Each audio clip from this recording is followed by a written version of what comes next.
ഇന്ന് നമുക്ക് സോഷ്യൽ മീഡിയയിൽ ട്രെൻഡിങ് ആയിട്ടുള്ള ബൺ മസ്ക ഉണ്ടാക്കാം. എന്നാൽ ഇത് സാധാ ബൺ മസ്കയല്ല, ചെറിയൊരു ട്വിസ്റ്റ് ഉണ്ട്.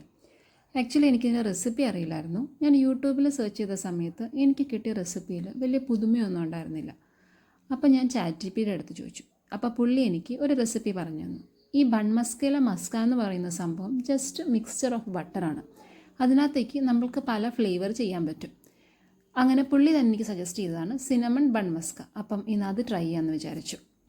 സംഭവം വേറെ ഒന്നുമല്ല, സാധാ മസ്ക ഉണ്ടാക്കുക, അതിനകത്തൊരു പിഞ്ച് ഓഫ് സിനമൺ കൂടെ ആഡ് ചെയ്യുക.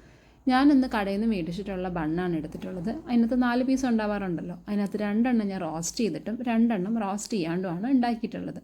ബൺ മസ്കയുടെ റെസിപ്പിയിൽ ഞാൻ താഴെ ഡിസ്ക്രിപ്ഷനിൽ കൊടുക്കാം കേട്ടോ.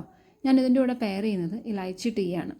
ടേസ്റ്റ് വൈസ് എന്നോട് ചോദിച്ചാൽ നമുക്ക് ചായയിൽ മുക്കി കഴിക്കാനാണെന്നുണ്ടെങ്കിൽ ഇതുപോലത്തെ പ്ലെയിൻ ആയിട്ടുള്ള ബണ്ണിൽ തേച്ച് കഴിക്കുന്നതാണ് നല്ലത്. പക്ഷേ തന്നെ കഴിക്കാനാണെന്നുണ്ടെങ്കിൽ റോസ്റ്റ് ചെയ്തിട്ട് കഴിക്കണം. അതാണ് എനിക്ക് കൂടുതൽ